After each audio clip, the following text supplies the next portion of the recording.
It was supposed to be just another night patrol.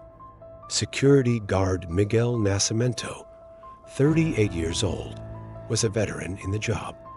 He had worked for over a decade in the underground of the old Roosevelt station in São Paulo, a damp, silent place. Taken over by mold, exposed cables, and forgotten tunnels. The place, partially deactivated since the 90s, still housed electrical systems used to power sectors of the city center. For many, it was just a job. But for Miguel, that place seemed to hide something he never knew how to explain. And that night, he went deeper than ever. Records show that Miguel entered the tunnels at 11:12 p.m. He was alone, as usual. He parked his motorcycle near the technical entrance, unlocked the steel gate, and descended with the standard equipment: flashlight, radio, and a helmet with an attached camera, a recent measure after reports of strange occurrences from maintenance workers. The camera had infrared and a sensitive microphone. That night would be the first test. No one imagined what it would actually capture. He passed through the guardhouse, logged his entry, and left no remarks. But his gaze, briefly caught by a security camera, was different, focused, like someone with a purpose. In the first 20 minutes, the video shows Miguel walking calmly. He inspects panels, floor markings, checks the noise level of the old turbines. The camera follows everything: the flickering flashlight beam, the muffled sound of boots stepping. In stagnant water, the echoes that multiply with the slightest noise. Miguel whistles a low tune, maybe to ward off fear. When he reaches a fork leading to the east wing, he stops and mutters, "That shadow again." The tone isn't one of surprise, but of confirmation. The phrase is spoken with the naturalness of someone who had seen it before. He slowly turns his body, shines the light into the right tunnel. And there it is, a still dark figure. No face, no movement. But it's there. He takes 2 steps toward the silhouette, and the light flickers. When the flashlight steadies, the figure is gone. Miguel mutters a soft curse, takes a deep breath, and moves forward. His eyes stay fixed on the end of the tunnel. The tension is palpable. For the first time, the camera captures his hand trembling. At 11:47 p.m., the radio crackles with static. A whispered voice is caught for less than 2 seconds. Indistinct, but sharp enough to disturb. Miguel tries to respond. "Central, this is 0 for 2. Do you copy?" But there's no answer. He repeats the message twice, changes frequency. Nothing. It's as if the radio is cut off from all contact. He checks the equipment. Everything looks fine. But the silence from then on wasn't just technical. It was something more. Dense, almost tangible. Even the echoes sounded less distinct. At 11:52 p.m., the camera shakes with a sudden movement.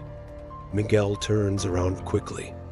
Something metallic had fallen behind him, but when he shines the light, there's nothing on the floor. The audio captures his breathing growing faster. He spins in circles, as if surrounded by invisible presences. He raises the radio again, tries calling for help. No response. Then his voice drops, falters, and carries genuine fear. Is someone down here? It's as if he already knew the answer. He just didn't want to hear it. The answer comes in dry knocks on the left wall. 3. Pause. 2. Pause. 1. The pattern is so unusual that he hesitates to move. It feels like a communication attempt. Miguel takes 2 steps back. The camera zooms in on his wide eyes. He looks at the ceiling, to the sides, to the floor, as if expecting to see someone crawling. But the tunnel is empty. At least, Apparently, the air gets heavier. He starts to sweat, wipes his forehead with his sleeve, whispering to himself that he needs to get out of there.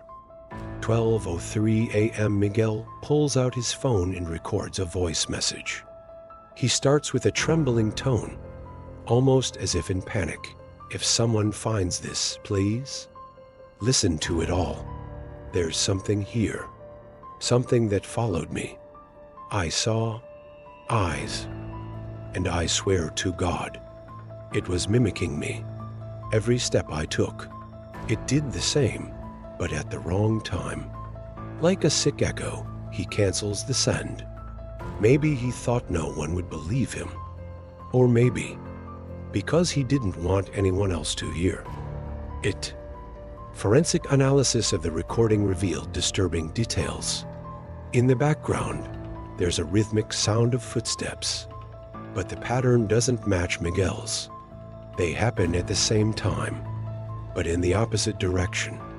It's as if two people were walking together in reversed sync.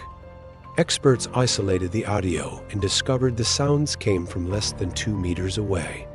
But the camera shows no one, no shadow, no figure, just emptiness, and sounds that defy physical logic. At 12:12 a.m., Miguel reaches an old rusty steel door, locked with heavy chains. It was the entrance to the abandoned wing since a collapse in 1998. Officially, no one had entered there for years, but something seems to move on the other side. The video captures a scraping sound like nails tearing at steel. He turns back, tries to leave, but freezes, looks at the floor dazed. The camera captures his trembling feet. He whispers, "I'm trapped here," as if he finally understood. That night would be his last. At that moment, the video glitches. The image shakes, fails, and goes black for 4 seconds. When it returns, Miguel is gone. Only the helmet keeps recording, fallen to the floor.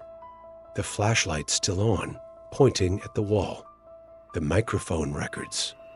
Heavy breathing, but it's not human. It's deep wet, as if something were exhaling from the concrete itself.